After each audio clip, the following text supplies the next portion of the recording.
Pressure ಕುಕ್ಕರ್ನ ಬಳಸಿ ಹೈದರಾಬಾದಿ ಸ್ಟೈಲಲ್ಲಿ ತುಂಬಾ ಟೇಸ್ಟಿಯಾಗಿ ಪ್ರಾನ್ಸ್ ಬಿರಿಯಾನಿನ ಯಾವ ರೀತಿ ಮಾಡೋದಂತ ನೋಡೋಣ. ಮೊದಲಿಗೆ ಅರ್ಧ ಕೆಜಿ ಆಗೋಷ್ಟು ಪ್ರಾನ್ಸನ್ನು ಕ್ಲೀನ್ ಮಾಡಿಬಿಟ್ಟು ಅದಕ್ಕೆ ರುಚಿಗೆ ತಕ್ಕಷ್ಟು ಉಪ್ಪು, ಅರಿಶಿನ ಪುಡಿ, ಶುಂಠಿ ಬೆಳ್ಳುಳ್ಳಿ ಪೇಸ್ಟ್ ಹಾಗೆಯೇ ಸ್ವಲ್ಪ ಮೊಸರನ್ನ ಸೇರಿಸಿ ಮ್ಯಾರಿನೇಟ್ ಮಾಡಿಟ್ಕೊಳ್ಳಿ. ಹಾಗೆಯೇ ಅರ್ಧ ಕೆಜಿ ಆಗೋಷ್ಟು ಬಾಸ್ಮತಿ ರೈಸನ್ನು ಅರ್ಧ ಗಂಟೆಗಳ ಕಾಲ ನೆನೆಸ್ಕೊಂಡು ನಂತರ ರೈಸನ್ನು ಹಾಫ್ ಕುಕ್ ಮಾಡ್ಕೊಳ್ಳಿ. ಅರ್ಧದಷ್ಟು ಬೇಯೋವರೆಗೂ ಬೇಯಿಸಿಟ್ಕೊಳ್ಳಿ.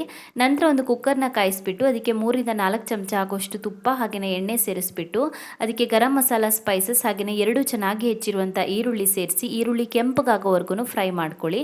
ನಂತರ 2-3 ಹಸಿಮೆಣಸಿನಕಾಯಿ, ಶುಂಠಿ ಬೆಳ್ಳುಳ್ಳಿ ಪೇಸ್ಟ್, 1 ಚೆನ್ನಾಗಿ ಹೆಚ್ಚಿರುವಂಥ ಟೊಮ್ಯಾಟೊ, 1 ಮುಷ್ಟಿ ಆಗೋಷ್ಟು ಪುದೀನ ಸೊಪ್ಪು, 1 ಮುಷ್ಟಿ ಆಗೋಷ್ಟು ಚೆನ್ನಾಗಿ ಹೆಚ್ಚಿರುವಂಥ ಕೊತ್ತಂಬರಿ ಸೊಪ್ಪನ್ನು ಸೇರಿಸಿ ಹಸಿ ವಾಸನೆ ಹೋಗೋವರೆಗೂ ಫ್ರೈ ಮಾಡಿಕೊಂಡು ನಂತರ 1 ಚಮಚ ಆಗೋಷ್ಟು ಅಚ್ಚಕಾರದ ಪುಡಿ, ಅರ್ಧ ಚಮಚ ಆಗೋಷ್ಟು ಧನಿಯಾ ಪುಡಿ, ಅರ್ಧ ಚಮಚ ಆಗೋಷ್ಟು ಗರಂ ಮಸಾಲೆ ಪುಡಿ ಸೇರಿಸಿ ಮಧ್ಯಮ ಊರಿನಲ್ಲಿ ಸ್ವಲ್ಪ ಹೊತ್ತು ಚೆನ್ನಾಗಿ ಫ್ರೈ ಮಾಡ್ಕೊಳ್ಳಿ. ನಂತರ ಮ್ಯಾರಿನೇಟ್ ಮಾಡ್ಕೊಂಡಿರುವಂಥ ಪ್ರಾನ್ಸನ್ನು ಸೇರಿಸಿ ಚೆನ್ನಾಗಿ ಮಿಕ್ಸ್ ಮಾಡಿಬಿಟ್ಟು ಮುಚ್ಚಿ 5 ನಿಮಿಷಗಳ ಕಾಲ ಬೇಯಿಸ್ಕೊಳ್ಳಿ. ಪ್ರಾನ್ಸ್ ಚೆನ್ನಾಗಿ ಬೆಂದಾದ ನಂತರ ಇದಕ್ಕೆ 1 ಲೋಟ ಆಗೋಷ್ಟು ತೆಂಗಿನಕಾಯಿ ಹಾಲನ್ನು ಸೇರಿಸಿ ರುಚಿಗೆ ತಕ್ಕಷ್ಟು ಉಪ್ಪು, 1 ಚಮಚ ಆಗೋಷ್ಟು ನಿಂಬೆಹಣ್ಣಿನ ರಸ, 1 ಲೋಟ ಆಗೋಷ್ಟು ನೀರನ್ನು ಹಾಕಿ ನಂತರ ಅರ್ಧ ಬೇಯಿಸ್ಕೊಂಡಿರುವಂಥ ರೈಸನ್ನು ಮೇಲ್ಗಡೆಗೆ ಸೇರಿಸ್ಬಿಟ್ಟು ಕುಕ್ಕರ್ನ ಕ್ಲೋಸ್ ಮಾಡಿಬಿಟ್ಟು 1 ವಿಷಲ್ ಬರೋವರೆಗೂ ಕೂಗಿಸ್ಕೊಂಡ್ರೆ ರುಚಿಯಾಗಿರುವಂಥ ಹೈದರಾಬಾದಿ ಸ್ಟೈಲಲ್ಲಿ ಮಾಡಿರುವಂಥ ಪ್ರಾನ್ ಬಿರಿಯಾನಿ ರೆಡಿ ಆಗುತ್ತೆ. ಪೂರ್ತಿ ವಿಡಿಯೋನ ಯೂಟ್ಯೂಬಲ್ಲಿ ಹಾಕಿದ್ದೀನಿ, ಮಿಸ್ ಮಾಡದೆ ಚೆಕ್ ಮಾಡ್ಕೊಳ್ಳಿ.